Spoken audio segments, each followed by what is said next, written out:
우리는 하나님의 어린 양이 있어서 생명을 가지신 줄 믿으시길 바랍니다.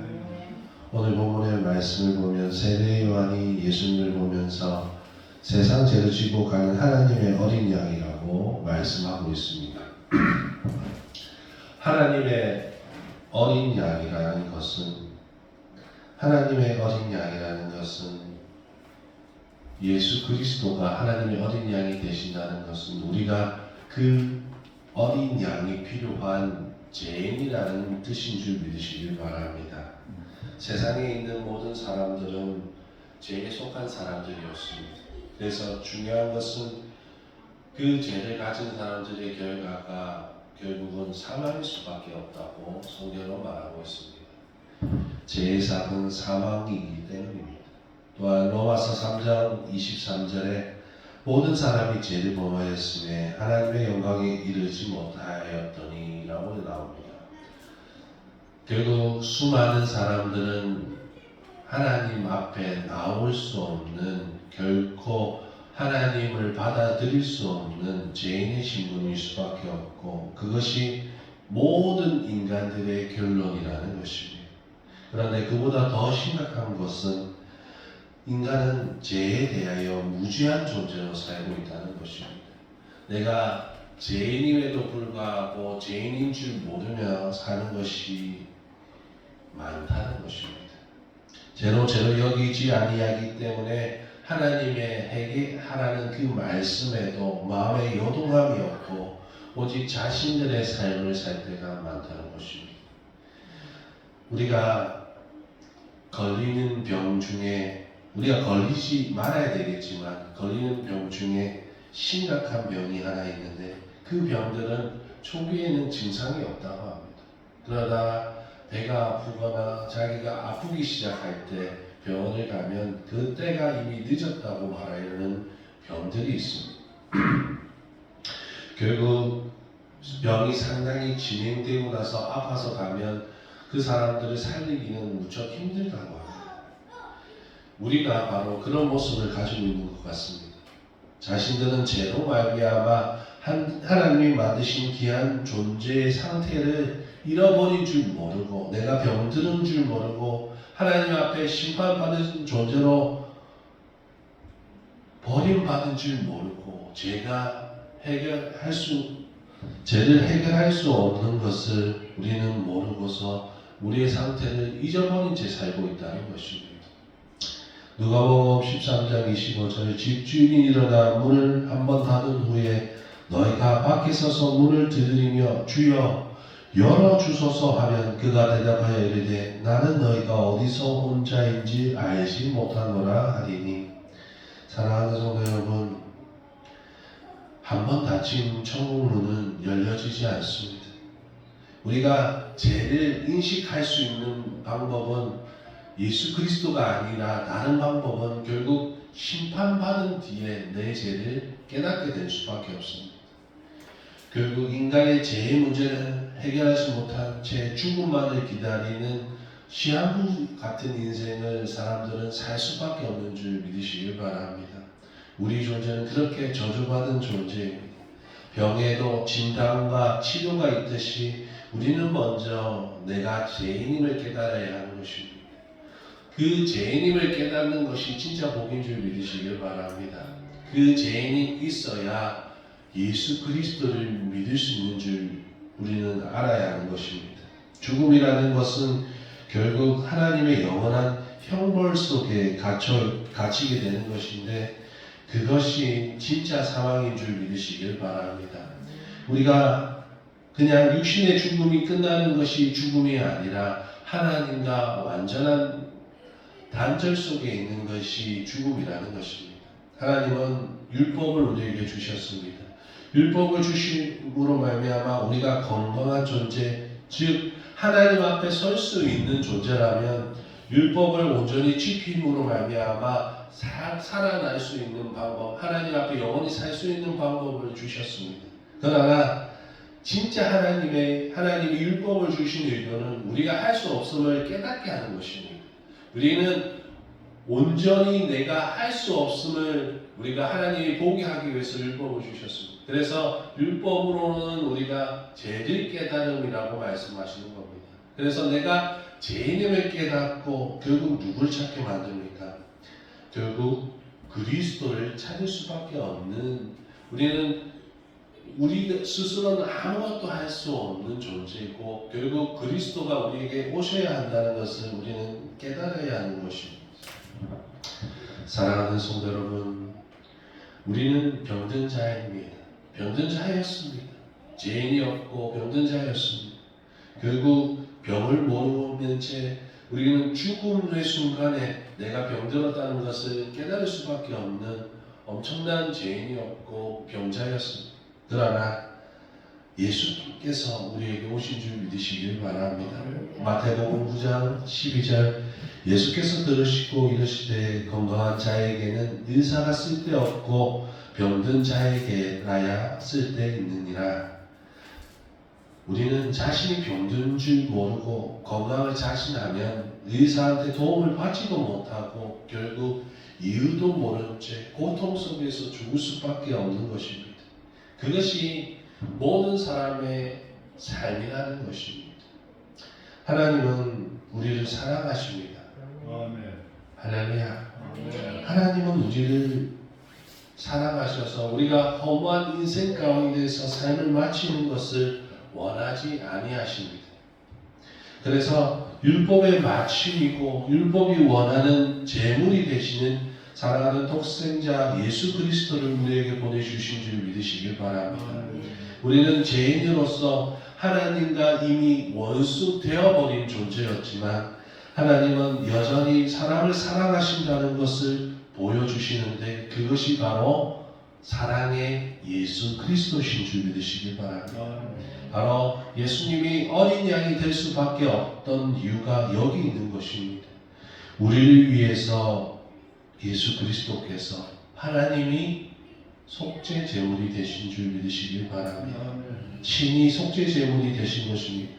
레위기 4장 32절에서 33절, 그가 만일 어린 양의 속죄물을 가져오려거든 흠없는 암컷을 끌어다가 그 속죄제 제물의 머리에 안수하고 번제물을 잡는 곳에서 속죄 제물을 잡을 것이요. 이스라엘 백성은 하나님 앞에 선택된 민족이었지만 그들 역시 여전히 하나님의 말씀을 지키지 못했고 죽을 수밖에 없습니다. 하나님은 그러나 그들을 실수한 것, 죄로 인하여서 죽이려고 한 것이 아닙니다. 그들이 죄를 범할 것을 아셨습니다. 그러나 그들에게 살 수 있는 방법을 내어주시는 것은 그들을 계속해서 살리고 하나님의 백성으로 선택하시기 위함인 줄 믿으시길 바랍니다. 그래서 그들이 죄를 지을 때마다 양에게 안수하고 그의 죄를 양에게 짊어지게 하고 양을 잡음으로 말미암아 그 죄를 사해 주신 것입니다. 그렇게 그들은 하루하루 하나님 앞에서 죄를 회개하면서 살 수밖에 없는 존재였습니다. 그러나 그 방법은 일시적인 방법이지 영원할 수가 없었습니다.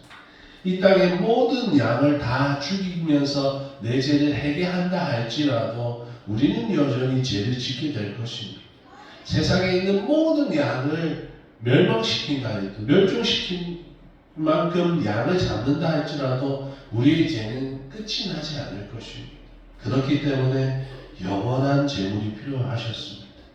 우리를 살리기 위하여 우리가 하나님의 백성이 되게 하기 위하여 영원한 제물을 필요로 하셨고 하나님은 친히 그 제물을 항상 준비해 놓으셨던 것처럼 믿는 자들에게 그 양을 준비해 놓으셨던 것처럼 예수 그리스도를 우리에게 주신 줄 믿으시길 바랍니다.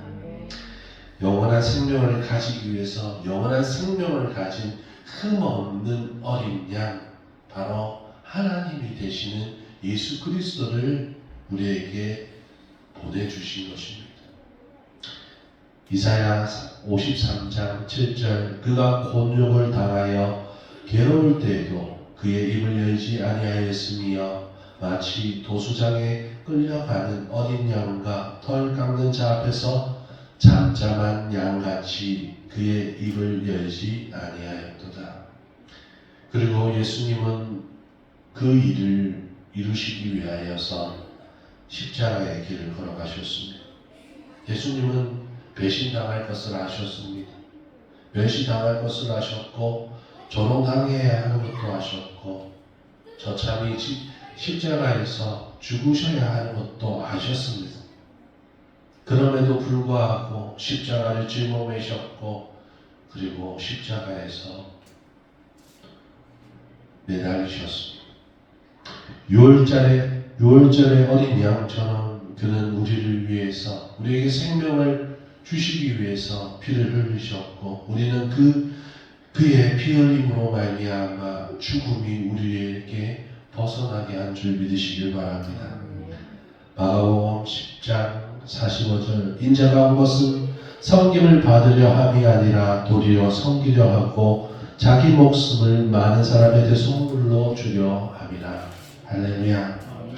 죄를 범하여 영원히 죽을 수밖에 없는 우리를 대신하여서 하나님이시자 영원한 어린 양이 죽으신 것입니다.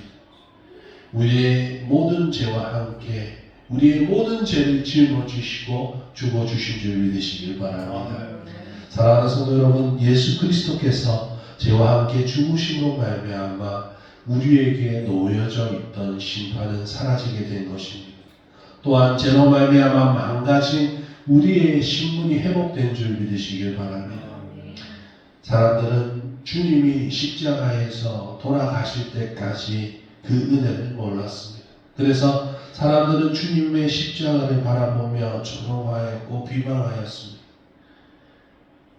예수님께서 부활 승천하시고 그 후에 주님의 제자들이 세례 요한이 말한 것 같이 다시 회개를 촉구합니다. 그들에게 다시 천국 복음을 들을 수 있는 기회를 하나님이 주신 줄 믿으시길 바랍니다.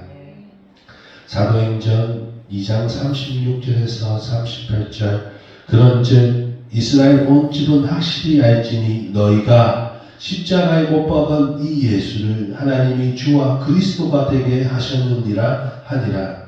그들이 이 말을 듣고 마음에 찔려 베드로와 다른 사도들에게 물어 이르되 형제들아 우리가 어찌할꼬 하거늘 베드로가 이르되 너희가 회개하여 각각 예수 그리스도의 이름으로 세례를 받고 제사함을 받으라. 그리하면 성령의 선물을 받으리니. 사랑하는 성도 여러분, 그렇게 회개한 사람들로 인하여서 천국 복음은 돌고 돌아서 지금 우리 앞에까지 온 줄 믿으시길 바랍니다. 여기에 예배드리는 모든 사람들, 예수 그리스도의 이름으로 하나님 앞에 예배드리는 모든 사람에게 하나님의 선물이 임한 것입니다. 로마서 6장 14절 제가 너희를 주장하지 못하리니 이는 너희가 법 아래 있지 아니하고 은혜 아래 있습니다. 더 이상 우리는 죄 가운데 있는 사람들이 아니라는 것입니다. 죄의 건속 가운데 있는 것이 아니라 은혜 안에 있는 줄 믿으시길 바랍니다. 은혜의 성령님이 우리에게 오셨습니다. 예수 그리스도의 이름으로 오시는 영, 그분이 바로 성령님입니다. 그 성령님이 다시 내 안에 오므로 말미암아 우리가 하나님의 것이라는 것을 인쳐 주신 것입니다. 그래서 죄의 건세가 우리를 주장하지 못하게 만드시는 것이 성령님의 역할인 것입니다. 이 모든 것은 예수 그리스도 하나님의 어린 양이 우리에게 오셨기에 그리고 그 일을 감당하셨기에 가능케 된 것입니다. 그뿐 아니라 예수 그리스도께서는 지금도 우리의 죄를 계속해서 짊어지고 계신다는 것입니다. 그 말은 지금도 하나님은 죄인들을 찾고 계신다는 것입니다. 병든 자를 찾고 계시고 그들을 위하여서 기꺼이 그들의 죄를 짊어주신다는 것입니다. 우리만 은혜 받은 것이 아니라 우리가 특별히 잘나서가 아니라 하나님은 우리에게 주신 그 은혜처럼 세상에 수많은 구원받지 못한 사람들을 위해서 하나님은 지금도 일하고 계시는 것입니다. 사랑하는 성도 여러분, 하나님은 예수 그리스도께서는 죽음을 영광으로 받아들이셨습니다. 그것은 사랑의 하나님이시기 때문입니다. 사람들은 하나님을 오인합니다. 하나님은 우리를 괴롭히는 분이 아니라 사랑하시는 분인 줄 믿으시길 바랍니다. 하나님은 죄를 제거하실 수 있는 방법이 참 많습니다. 하나님 앞에 죄 짓는 모든 자를 물로 쓸어버리시던 것처럼, 아니면 하나님의 말씀 한마디로 창조되었던 것처럼 이 땅도 하나님의 말씀으로 쓸어버릴 수도 있습니다. 없애버릴 수도 있습니다. 그리고 새로운 피조물을 만들어 하나님을 영화롭게 영광을 돌리게 만드실 수도 있습니다. 그러나 하나님은 심판의 방법이 아닌 사랑의 방법을 선택하고 계시는 줄 믿으시길 바랍니다. 그 누가 자신들의 원수를 위하여, 죄인을 위하여 자신의 아들을 내어주겠습니까? 하나님은 그렇게 하셨습니다. 하나님은 우리를 위하여 죄를 그의 아들에게 짊어지게 하셨고, 침묵 가운데, 사망 가운데 그를 버리셨습니다. 우리를 위하여 그의 아들을 버리셨고, 우리를 얻기 위하여 그의 아들이 당하는 모든 것을 침묵하신 줄 믿으시길 바랍니다. 우리는 그렇게까지 죄인인 우리를 사랑하신 하나님의 은혜를 받은 것입니다. 사랑하는 성도 여러분, 그렇기 때문에 우리는 우리 사랑의 결정체이신 예수 그리스도를 온전히 믿음으로 바라보며 살아야 될 줄 믿으시길 바랍니다. 죽을 수밖에 없는 우리를 살리시기 위해 하늘의 모든 영광을 버리시고 기꺼이 죽기까지 우리를 사랑하신 그분의 사랑을 기억하십시오. 그래서 우리의 삶 가운데 그의 사랑이 거울처럼 비춰지길, 세상의 빛과 소금의 역할을 우리가 해야 되는 이유는 우리가 살기 위함이 아니라 살고 있기 때문입니다. 생명을 얻었기 때문에 그 일을 해야 되는 줄 믿으시길 바랍니다. 믿음의 눈으로 세상의 죄를 담당하신 하나님의 어린 양을 바라보아야 그 일도 가능한 겁니다. 우리가 하나님의 어린 양으로 인하여서 구원받았다는 사실을 잃어버리면 우리는 하나님의 일을 할 수가 없습니다. 은혜가 아니면 우리는 어떠한 일도 할 수가 없습니다. 사랑하는 성도 여러분, 오늘 하루도 우리는 예수 그리스도를 생각하면서 죄를 미워하며 사는 저와 여러분 되시게 주시고 축원합니다. 우리는 결심해야 합니다. 죄를 대항하면서 힘써 예수 그리스도를 닮아가도록, 예수 그리스도를 바라보며 살도록 노력해야 합니다. 말씀을 마칠까 합니다. 오늘도 세상의 수많은 사람들은 예수 그리스도의 실체를 모릅니다. 그래서 그들 생각으로 예수 그리스도를 욕하기도 하고 폄하하기도 합니다. 그러나 그들은 죄의 멍에안에서 소망 없는 나날을 보낼 수밖에 없습니다. 그런 그들을 하나님은 지금도 기다리십니다. 우리가 그러했고 그러한 사람들을 하나님은 기다리시는 것입니다. 그렇기 때문에 우리는 하나님의 은혜로 구속받은 우리가 그 일을 해야 합니다. 사랑을 전해야 되는 줄 믿으시길 바랍니다. 복음을 전해야 될 줄 믿으시길 바랍니다. 우리의 삶을 하나님 앞에 내어드려서 그 일이 가능케 되도록 하나님을 붙잡으시길 바랍니다. 우리의 삶에 은혜와 감사가 흘러넘치도록 예수 그리스도와 함께 살아가십시오. 오직 우리를 위하여 모든 것을 버리신 예수 그리스도를 바라보며 사는 우리 모두가 되시기에 지시로 축원합니다.